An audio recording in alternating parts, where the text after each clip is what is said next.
Okay, Genesis family, I have removed the front bumper, and since I could not find any tutorials or instructions on how to do this, I'm going to help out the whole community and go over exactly how you can remove this bumper. Okay, first things first, what you're going to need to remove it. This is what I used. Basically, this is a number 10 socket, and that removes the bolts. And then I use this thing right here to pry under the clips. I bought this years ago from Amazon. It's a trim removal kit. You can use that to help pry up underneath the pieces of the body. However, I will say that you don't actually have to use that. After I removed it, I realized that you probably could just pull it on your own and get it off. One of these does come in this kit. I just couldn't find it, and I happen to have another one.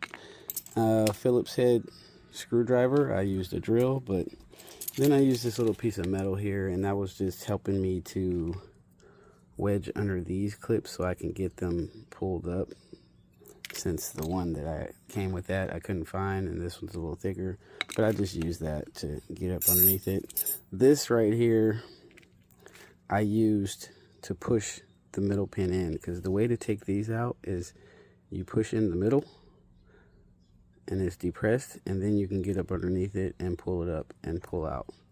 I know it looks like it's flaring out the bottom or whatever, but that's how you remove them. You push it in, pry up underneath it, and pop out. So they pop out similar to this style, except for this style you just pull up the top without having to push it in, and then you pull them out. Now I'm going to start with the top. When you open the hood, you got this cover plate, and it has, I think, 11 or 12. We can go over it. This is how it sits. And it has this style push pin, the one you push it in and pull them out. And there's 1, 2, 3, 4, 5, 6, 7, 8, 9, 10. So there's 10 of them. I took out 12. So I took out one from here and one from here so that I could pull this up, because this is underneath it. It made it a little bit easier to get out of there. So that's 12 of these that you have to get out of here, and then you can remove it. Okay, now once you have that removed, there's a few screws and clips on here. They also, I want to say, I have pictures. I'll post the pictures if I can at the end. I want to say they had this style in there, or one of them. They had one of these style clips in there as well. So there was like some screws right here that I used with the 10 socket, and then on the ends they had the pins, and you can see it was here, here. So there's 4 screws, because there's a screw here, a screw here, a screw here, and a screw here, and then they had the push pins on the ends. And once you get that all out, this part, you're not really going to be able to move it, but it is now detached from the vehicle, so the top part is off. Okay, the next part that you're going to need to remove things from is the wheel wells. And they have this style pin. The little push pin where you push it in and pry under it, those are only on the top part. They're not anywhere else. Everything else is one of these, or a Phillips head, or a bolt. So this has 3 of those. There's one here, one here, one here, and then right here is a bolt. And you can use a Phillips head screwdriver. I used a drill, but you take that bolt out, and now you have access to behind this flap like that.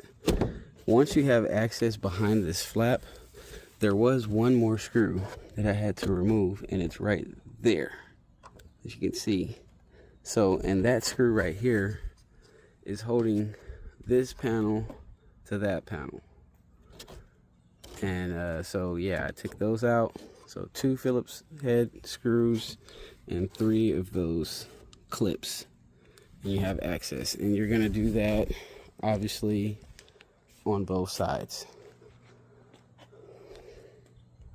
Okay, next up will be the underside. So I've seen a video of some other ones with G90s or whatever, and they were removing this whole panel underneath here. I'm here to tell you, you don't have to remove the whole panel. In my case, I kind of couldn't, because I had some screws under there that were just crazy bent, and I didn't even attempt. However, there's the push pins, like the same ones that are here on the wheel wells. There's some down here. So there's 2 right here, and then they go around, and there's another 2 on the other side. And you can see one of these 2 is actually that. So you got 1, 2, 3, 4, 5, 6. So you got 6 of those pins, and if you want to just remove those 6 pins, you probably could just get away with it. Like, I don't even think I needed to remove this one, because it's not holding the body. But you remove those pins, and now it is detached from the bottom. Now, once you have all of those clips and screws and, you know, all that stuff off, you're pretty much ready to go, and you can remove this bumper then. And I'll just show you. Look, this is all the pieces that total from everything I took off. That's it. I mean, it's not a ton of pieces. And I started, as I was going, I started realizing, man, this thing is just hanging on. Like, the whole bottom portion of this is kind of wobbly. If you go grab your car and you kind of move it, you remove those pins on the bottom, you'll see that nothing's really holding the bottom. Those are just like support pins. The main part of removing this grill is the section around the headlights. So right here and right here, but mainly right here. And I've never done this before, so you know, I was very hesitant, and that's why I'm making this video, to help out some other people and give you a few little tips. I pried this part off first, and I used my little auto trim pieces to kind of pry in here, which, like I said, you may not even need those auto pieces. After getting it off, I realized that you probably could just use a little more elbow grease and you'll get it off.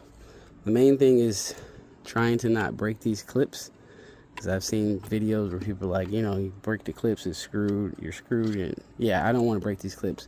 These clips, however, are pretty sturdy and strong. You need to do quite a bit of damage to probably break them.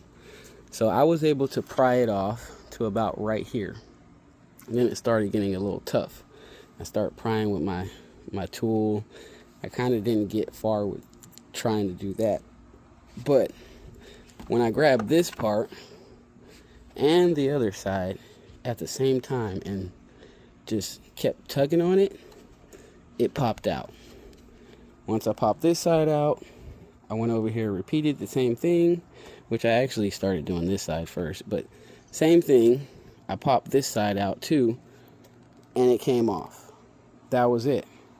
So to my surprise, this thing was a lot easier to take off than I thought it was going to be. So there's also some videos out there that tell you about, you know, the sensors and stuff on the front. There's a plug over here. There's some videos where I've seen people pull this back and reach in there, and they're like, you got to unplug these first. I'm here to tell you, the plug is long enough to take the grill off and unplug it after you have the grill off right here. So it shouldn't be a problem. Once you get the grill off, just make sure you don't go running backwards or something. Just stay pretty close. I was like somewhere right here, and I easily took the clip and unclipped it. The clip is a little button. You need to push the button and pull out. It still was a little hard for me to pull after pressing that, So while I was doing that, I wedged a little flathead in there and just twisted sideways to help get it off. Now, some other models and stuff may have another plug on the other side, so keep that in mind. I have the 2023 G80. It is a base model, so I only had one clip. You might have two, but I'm just letting you know I've seen some videos where there was another one on the other side. One more thing, this cover in the front, like how mine's is off already, you're not going to be able to remove this prior to getting it off. I was able to remove mine because I had an incident, and as you can see, the screws that are holding it in place are broken. So I just had tabs. I was able to pop it over, and if you want to see the tabs, they face like that. You want to push this part up to get it out.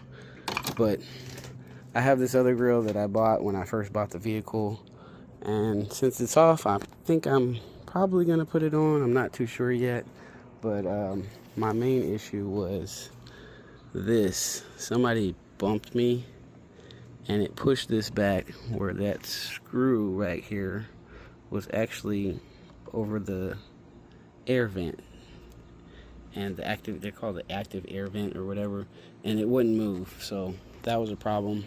I was able to get in there, bend this back, no problem. I'm probably gonna need a recalibration, but that's no big deal considering what they would have charged me to do this themselves.